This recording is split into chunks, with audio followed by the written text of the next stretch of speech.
इतिहास में कुछ रहस्य ऐसे होते हैं जो कभी किताबों में नहीं आते।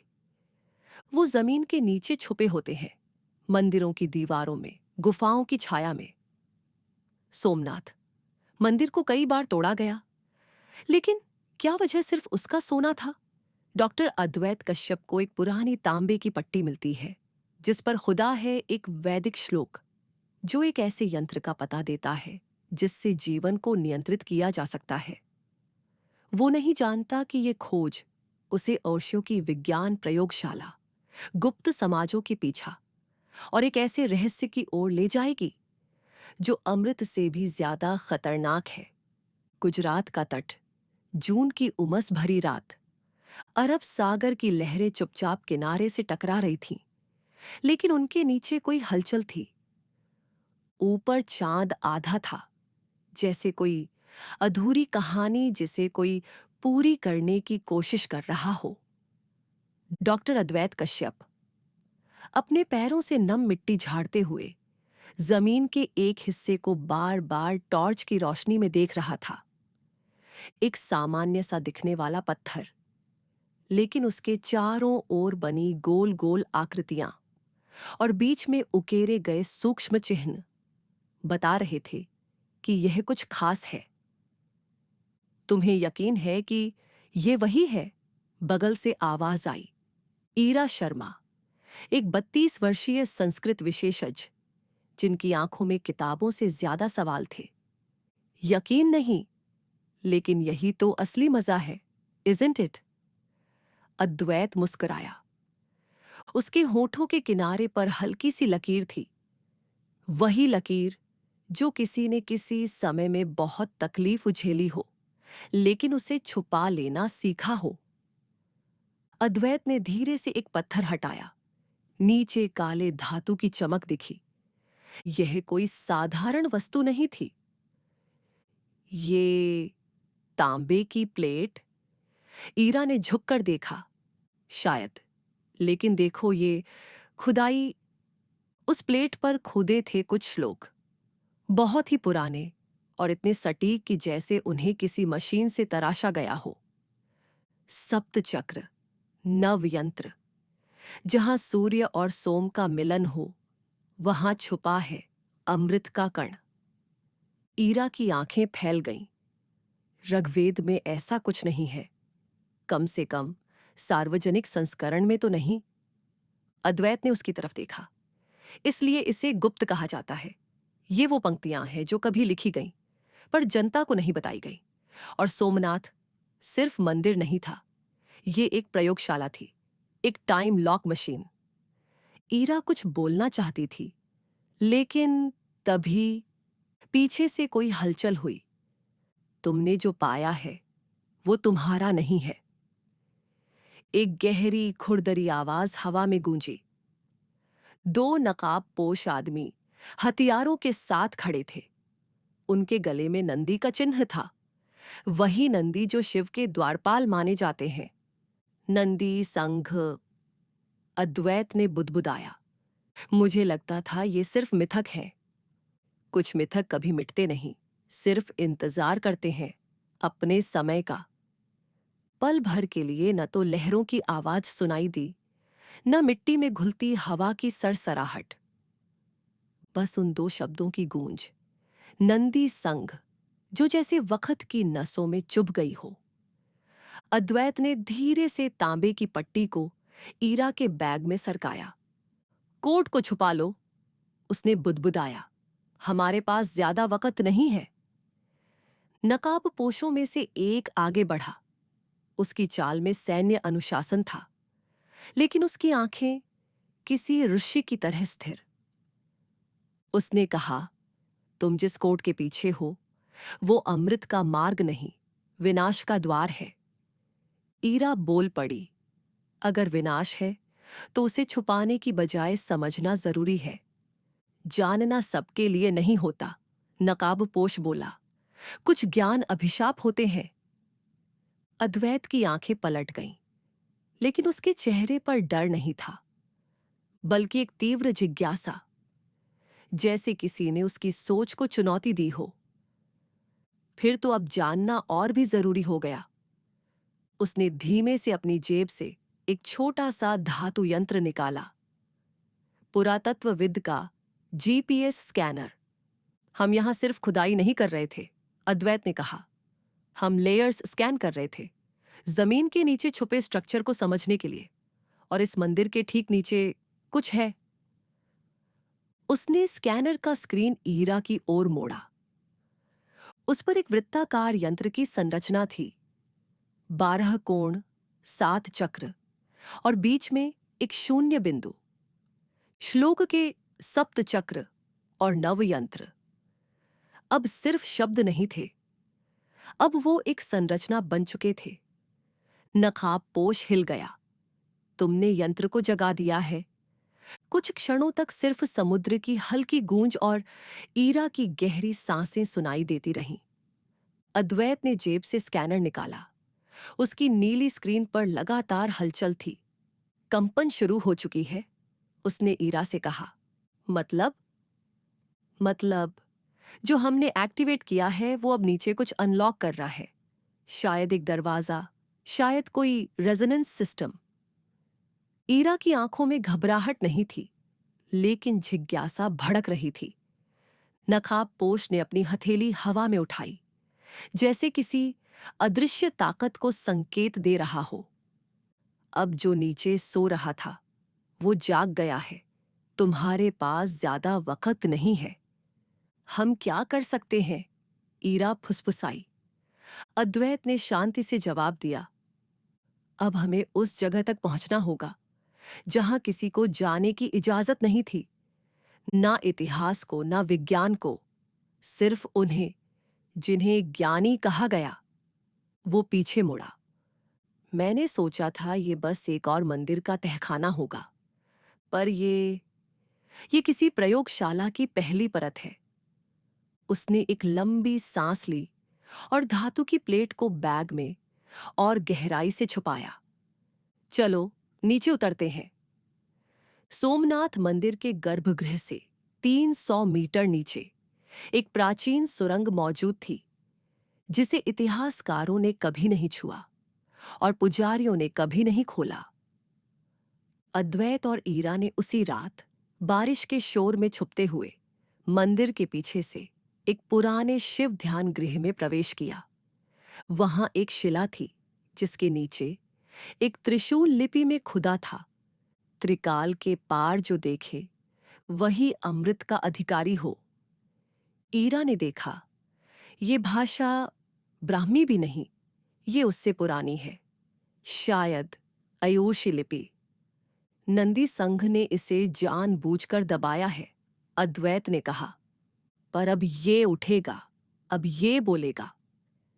जब उन्होंने तांबे की पट्टी को स्कैन किया और उसके अक्षरों को संस्कृत टू स्पेक्ट्रम कन्वर्शन से अनलॉक किया, हर अक्षर की ध्वनि आवृत्ति मिली।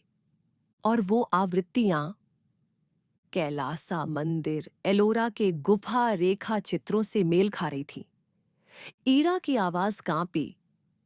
मतलब ये कोड साउंड वेव्स के जरिए एक्टिवेट होता है? यही तो असली वेद है। अद्वैत मुस्कुराया। वेदा, वाइब्रेशन, एम्बेडेड डेटा आर्किटेक्चर, एक भाषा नहीं, एक फ्रीक्वेंसी सिस्टम था।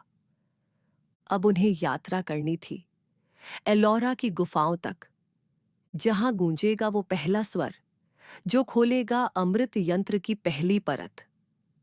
72 घंटे बाद एलोरा की सीमाओं के बाहर गोधूली की बेला, हल्का नीला आसमान धीरे धीरे सुनहरा हो रहा था। अद्वैत और ईरा एक पुरानी एसयूवी में बैठे एलोरा की सीमा से एक कच्चे रास्ते की ओर बढ़ रहे थे। मुख्य गेट से नहीं, क्योंकि सच्चे रहस्य वहां नहीं मिलते जहां सब जाते हैं। ईरा ने सीट की ओर झुकते हुए पूछा, क्या तुम्हें यकीन है कि वही फ्रीक्वेंसी एलोरा में रेजोनेट करेगी? अद्वैत ने जीपीएस स्कैनर की स्क्रीन उसकी ओर घुमाई। देखो ये ग्राफ, ये वही तरंगे हैं जो उस तांबे की पट्टी में एनकोडेड थीं, और ये कैलासा की संरचना से मेल खाती है। वो एक चट्टानी रास्ते पर गाड़ी रोकते हैं। सामने एक गहराई में उतरता संकरा पथ झाड़ियों के पीछे छुपा हुआ। ऐसा लगता है मानो पृथ्वी खुद उसे बचा रही हो। चारों ओर चुप्पी थी, बस हवा की धीमी सरसराहट और उनके कदमों की आहट। दीवार के एक कोने में, जहां वर्षों की धूल और लताएं जम चुकी थीं, एक पत्थर की पटिया दिखी, त्रिकोणीय आकृति में, जिस पर फेंट मार्किंग्स थीं। वही चिन्ह जो अद्वैत ने सोमनाथ की पट्टी पर देखे थे। ये वही है। ईरा की आंखें चमकी। अद्वैत ने एक ट्यूनिंग फॉर्क निकाला, सटीक रूप से सेट किया गया 432 हर्ट्ज, और उसे उस पत्थर की सतह से टकराया। धनन गूंज, फिर एक विराम, और फिर दूर कहीं गुफा की भीतरी दीवारों से एक जवाबी कंपन लौटा।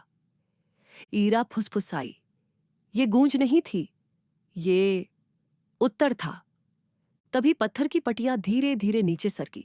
उसके पीछे एक संकरी सुरंग, जो सीधे कैलासा मंदिर की बाहरी दीवारों की ओर जाती थी। दोनों ने एक दूसरे की ओर देखा। कोई शब्द नहीं, बस एक सहमति। और वे आगे बढ़ गए। कई मिनट की चढ़ाई और सुरंग के भीतर सर्पिल रास्तों से होते हुए वे एक खुली चट्टानी कक्षा में पहुंचे। सामने एक विशाल वृत्ताकार कक्ष था, जिसकी दीवारों पर सप्त चक्रों के प्रतीक उकेरे गए थे। बीच में एक मंडल, एक पुरातन यंत्र, अधूरा लेकिन जीवंत। उसके चारों ओर प्राचीन संस्कृत में लिखे श्लोक। जहां ध्वनि मौन को भेदे, वहां जीवन चक्र जागे। अद्वैत ने झुककर उस यंत्र की बाहरी पट्टी को छुआ। धूल से ढकी, लेकिन अब भी हल्की गर्म। ये यंत्र सिर्फ ध्वनि से नहीं, शुद्ध कंपन से संचालित होता है, उसने कहा। ईरा ने लैपटॉप खोला। हम तांबे की पट्टी के अक्षरों को अल्ट्रासोनिक पैटर्न में कन्वर्ट कर सकते हैं। हर अक्षर एक स्पेसिफिक फ्रीक्वेंसी देता है, और जब सभी एक सीक्वेंस में चले तो यह यंत्र जागेगा। अद्वैत ने वाक्य पूरा किया। उन्होंने लैपटॉप को यंत्र के निकट रखा और एक एक श्लोक की ध्वनि ट्रिगर की। जैसे ही अंतिम स्वर गूंजा, AUM भर्भुवः स्वः, मंडल के मध्य में एक पत्थर धीमे धीमे घूमा और उसके नीचे से एक नया यंत्र दिखाई दिया, चक्र संरेखण कोर। पर इस एक्टिवेशन की हलचल केवल पत्थरों तक सीमित नहीं थी। दूर एक पहाड़ी पर एक व्यक्ति दूरबीन से उन्हें देख रहा था। उसके गले में वही चिन्ह, नंदी संघ का। उसने एक एन्क्रिप्टेड सिग्नल भेजा, phase 1 activated, agents in motion. गुफा के भीतर अद्वैत और ईरा को इसका अंदाजा नहीं था, पर शायद यंत्र को था। मंडल के नीचे धरती फिर से हल्का कांपी और एक नई शिला खुली। उस पर लिखा था, जो यहां तक पहुंचा है उसे अग्निपथ पर चलने की तैयारी करनी होगी। ईरा ने फुसफुसाकर कहा, अग्निपथ? मतलब क्या अब कोई अगली परीक्षा? अद्वैत ने शांत स्वर में उत्तर दिया, ये वैदिक शब्द है। अग्निपथ का मतलब है वो मार्ग जो तप से जलता है और सच्चे साधक को परखता है। अब हमारा अगला पड़ाव वहीं होगा, जहां पृथ्वी की सबसे पुरानी प्रयोगशाला छुपी है, हिमालय में। 2 दिन बाद उत्तराखंड के पिथौरागढ़ जिले में हेलीकॉप्टर एक बर्फ से ढके पठार पर उतरा। सामने हिमालय की चोटियां ऐसी लगती थीं जैसे किसी प्राचीन देवता ने उन्हें अपने हाथों से ट्रेशा हो। तीनों दिशाओं में सिर्फ बर्फ, हवा और मौन था। GPS काम नहीं कर रहा था, लेकिन अद्वैत के पास कुछ और था। कैलासा यंत्र से मिली नई तांबे की प्लेट, जिस पर खुदा था एक श्लोक, जहां त्रिकाल मौन हो वहीं अमृत की परत सजीव होती है। ईरा ने पूछा, हम इस जंगल और बर्फ के बीच किसे खोज रहे हैं? एक शिला, अद्वैत ने कहा, जो हिमालय की हवा में सांस लेती है। वो कोई साधारण पत्थर नहीं, वो एक द्वार है। लगभग 2 घंटे की चढ़ाई के बाद उन्हें एक चट्टान मिली, जिसके किनारे पर एक गोल आकृति उकेरी गई थी।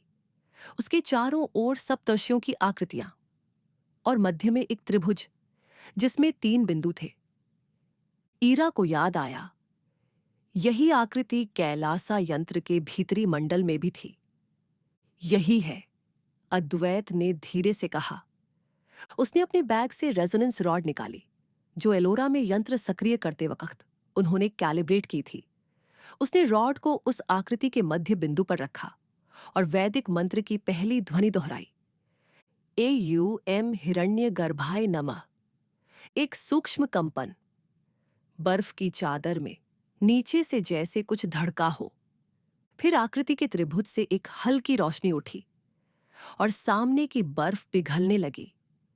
कुछ क्षणों में बर्फ के भीतर से सीढ़ियां उभर आईं। सुरंग पतली, संकरी और लगभग सांस रोक देने वाली थी। दीवारों पर पुराने संस्कृत मंत्र उकेरे गए थे, जिन पर गंधक और राख की परत जमी थी। बीच बीच में दीवारों से हल्की गर्मी निकलती थी, मानो सुरंग अब भी जीवित हो। अद्वैत रुका। उसने हाथ दीवार पर रखा। वहां गहरी लकीर थी, जो किसी एंशियंट मैकेनिज्म का हिस्सा लग रही थी। ये ताप नियंत्रण यंत्र है, उसने कहा। इस सुरंग को अंदर से गर्म रखा गया है, हजारों सालों से। ईरा ने विस्मय से पूछा, तो क्या ये जगह अब भी चल रही है?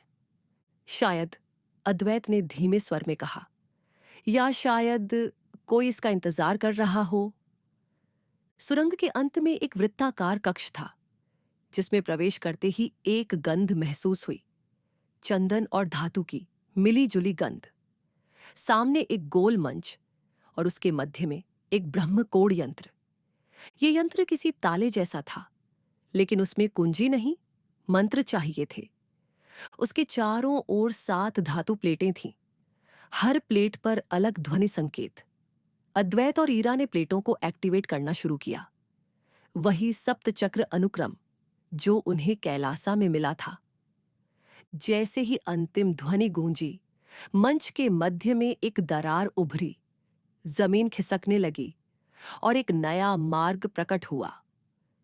नीचे उतरती सीढ़ियां और साथ में एक वाक्य जो वहां उकेरा था, यहां से आगे जो जाएगा वह स्वयं को भूलकर ही सत्य को पाएगा।